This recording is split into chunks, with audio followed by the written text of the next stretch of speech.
আসসালামু আলাইকুম বন্ধুরা, আশা করি সবাই ভালো আছেন। আমি আশা করি আপনারা খুব ভালো থাকেন। আমি রুই মাছ দিয়ে কাঁকরোল তরকারি রান্না করব। তাই রুই মাছ হলুদের গুঁড়ো, মরিচ গুঁড়ো, লবণ দিয়ে ভালো করে মাখিয়ে ভেজে নেব। কাঁকরোল তরকারির মধ্যে আলু থাকবে। আমি প্রতিদিন তরকারিতে আলু দিই। আলু দেওয়ার কারণ হলো আমার ছোটো মেয়েটা আলু খুব পছন্দ করে, ওরে আলু না দিলেই নয়। ও সিদ্ধ আলুও খায়, তো তরকারির মধ্যে আলু দিলে আলুর রঙটা হলুদ হয়ে যায়। এজন্য ও ওই আলুটার নাম দিয়েছে ইয়েলো পটেটো। ওকে দুপুরে ভাত দিলে ইয়েলো পটেটো দিতেই হবে, না কান্না শুরু করে দেয়। এজন্য আমি প্রতিদিন তরকারিতে আলু রাখি। তো আজকে আমি রুই মাছের সাথে কাঁকরোল তরকারির সাথে আলু থাকবে। আমি প্রথমে মাছটা ভেজে নিলাম, তরকারিটাও ভেজে নিলাম। এখন তরকারি রান্না করার জন্য কড়াইতে পেঁয়াজ কুচি দিয়ে দিলাম। পেঁয়াজ কুচিটা ভেজে নিলাম। এখন এর মধ্যে আমি মশলা দিয়ে দেব। এখানে আমি আদা রসুন বাটা, লবণ, হলুদের গুঁড়া, মরিচের গুঁড়া, ধনিয়া গুঁড়া পেঁয়াজের মধ্যে দিয়ে দিলাম।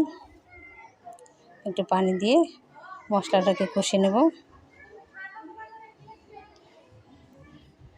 তো বন্ধুরা, এখন আমি এর মধ্যে দিয়ে দিলাম একটু বাদাম বাটা দিয়ে মশলাটাকে কষে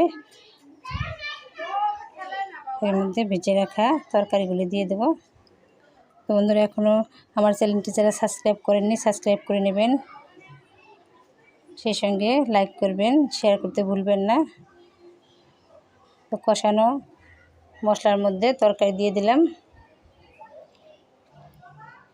এবং তরকারিটাকে মশলার সাথে ভালো করে মিলিয়ে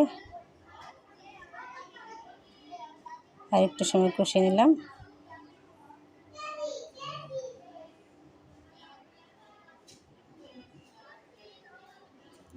এখন এর মধ্যে আমি গরম পানি দিয়ে দিলাম। তরকারিটা বলক আসার পর আমি এর মধ্যে ভেজে রাখা মাছ দিয়ে দেব।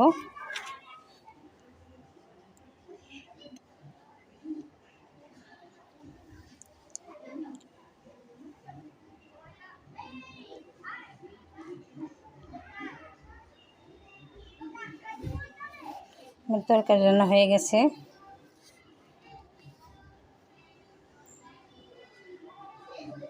তরকারি নামিয়ে নিলাম। তো বন্ধুরা, আজ এই পর্যন্তই। আমার কাঁকরোল দিয়ে রুই মাছের তরকারি কেমন হলো কমেন্টসে জানাবেন। আবার ফিরে আসবো নতুন কোনো রেসিপি নিয়ে। সে পর্যন্ত আপনারা ভালো থাকবেন। আল্লাহ হাফেজ। আসসালামু আলাইকুম।